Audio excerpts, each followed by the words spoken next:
नहीं हमारी जिंदगी रहा है कि ना रहा है। ये कतिले आए रहे हैं, तुम्हें देखो पसंद है कि नहीं पसंद है। अरे अम्मा आज तुम बहुत खुश हन, कम से कम हमरे खातिर ले तो आई यू।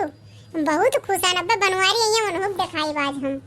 लड़का दखिना दिखाई तो ना सबका बहुत जलन हुई अम्मा, लेकिन आज हम दिखाई वो सब बहुत काट रही हमारे साथ सी लाइन लाइन। तो हमारे साथ 9 लाख हाल लाई हम दिखाई बनने। नहीं दुल्हन केहू ना दिखाओ, केहू तकलीफ ना दियो, चुपचाप रख लियो। हम तू खातिर ले आए, तू खुश हो ना, बस बहुत ज्यादा दिखाओगे तो बनवरिया दिखाई दियो बहुत है। अब की जाब अम्मा पे नहीं है तो हम पहन के जाब, कम से कम हमारे अम्मा भाभी भैया सबे गांव वाले देख के कुल खुश तो हुई हमारे सखी सहेली। तुम बोलो हमारे साथ लाइन ही। ठीक है दुल्हन जाओ, मी खातिर लेके आइबे किरण की हमार दुल्हन जइए तो पहिर के जइए। हम खुश हन, कम से कम तार मातारी और तार भौजाई सबे देखिए तो सब खुश तो हुई है, हमार नाव तो चली। ठीक अम्मा, अब लाई हमें पसंद हो लियो रख दियो। अब जइया जाए कोई तैयार मांगब तो हमें दे दियो, हम पहन के तब जाब।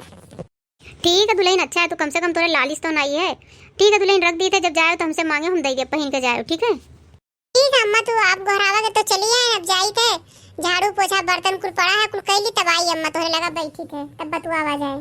ठीक है दुल्हन जाओ, कई लोग कमुआ अभी फटाफट तब आओ तब बतुआ आ जाए।